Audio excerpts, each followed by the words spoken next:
World Mission Report. Uzbekistan, isang napatid na kwerdas. Si Arthur ay nabautismuhan sa Uzbekistan nang siya ay 5 taong gulang. Ngunit wala siyang alam kahit ano tungkol sa Diyos.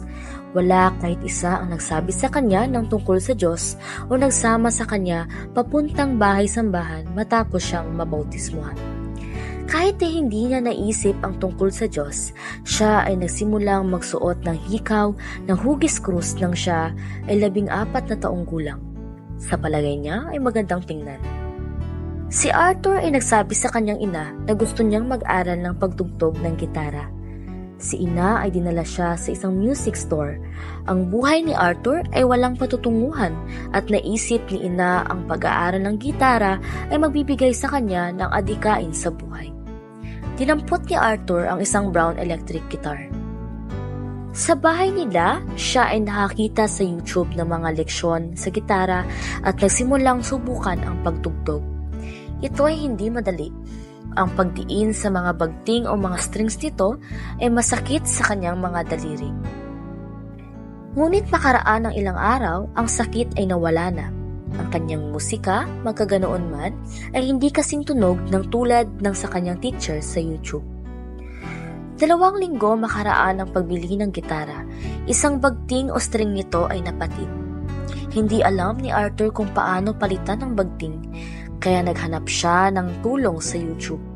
Siya ay nakakita ng numero ng telepono ng isang nagngangalang Artyom na nagbibigay ng mga leksyon sa gitara. Siya ay tumawag. Kailangan ko ng tulong na mapalitan ang isang kwerdas ng aking gitara. Sabi niya, maaari ka bang makatulong? Ipinigay ni Artyom kay Arthur ang kanyang address ng bahay. Ang tunog ng address ay pamilyar kay Arthur at siya ay nahihiwagaan kung saan niya narinig iyon. At pagkatapos ay naalala niya ang kanyang ina na dating nagtatrabaho kasama ang isang lalaking nagngangalang Pasha sa address na iyon. Ang dalawa ay magkasamang nagtayo ng tindahan ng mga kagamitang tulad ng mga silya, sofa at marami pa. Si Pasha ay patay na. Ikaw ba, sa anumang pagkakataon ay anak ni Pusha? Tanong ni Arthur. Oo, ako nga, sagot ni Artyom. Nang sumunod na araw ay napalitan ni Artyom ang bagting ng gitara. Pagkatapos kanyang tinanong si Arthur kung marunong siyang tumugtog ng gitara. Ipinakita ni Arthur kung ano ang kanyang natutunan sa YouTube. Ngunit pinatigil siya ni Artyom. Tigil, sabi niya. Pabalik ang pagtugtog mo ng mga kwerdas. Biglang naunawaan ni Arthur bakit ang kanyang musika ay hindi kasing tunog na tulad ng sa kanyang teacher sa YouTube. Hindi siya tumutugtog ng tama.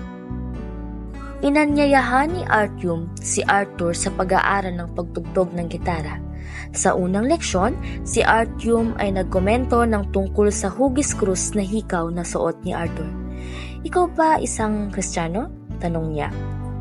Sumagot si Arthur na hindi siya isang Kristiyano. Sa pangalawang leksyon, si Artyom ay nagsuggest na ang susunod na meeting ay sa isang kwarto sa local Seventh-day Adventist Church. Ang church ay malapit lang sa bahay ni Arthur at siya ay pumayag. Habang si Arthur ay natututong tumugtog ng gitara, siya ay nagsimulang gumamit ng oras kasama si Artyom kahit hindi oras ng pag-aaral. Kanyang napag-alaman na si Artyom ay isa palang global mission pioneer, isang misyonero na ibinabahagi ang ebanghelyo sa mga tao na sakop ng kanyang kultura. Siya ay tumanggap ng mga paanyaya na sumama sa hiking kasama ni Artyom at iba pang mga Adventist sa mga kabundukan. Nang ang mga hikers ay nagsiupo upang mamahinga, si Arthur ay nag-enjoy sa pakikinig ng kanilang mga awitan. Si Artyom ang sumaliw sa kanilang awitan sa kanyang gitara. Noong tag-araw, si Arthur ay pumunta sa isang Adventist youth retreat sa ibang syudad.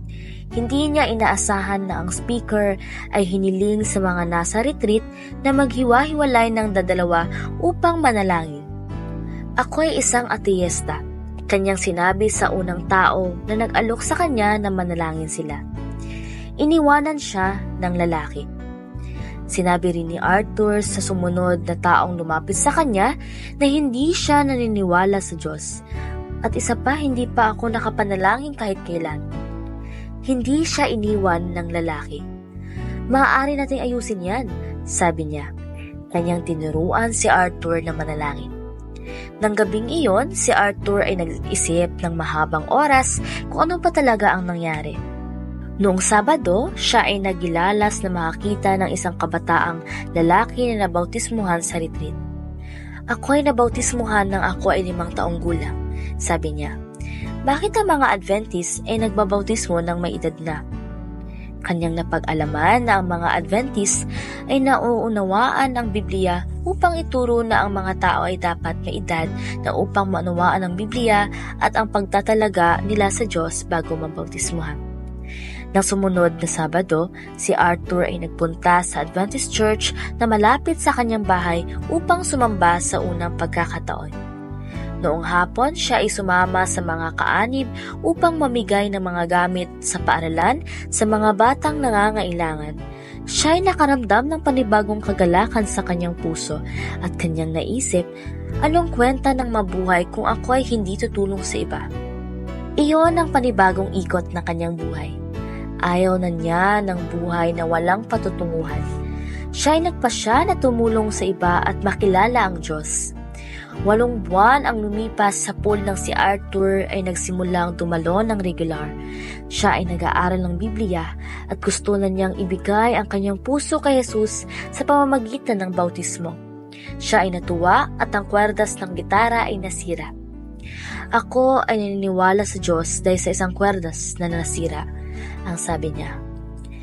Bahagi ng 13th Sabbath offering sa trimestreng ito ay itutulong na makapagbukas ng unang Seventh-day Adventist Elementary School sa Uzbekistan. Unahin natin palagi ang Diyos.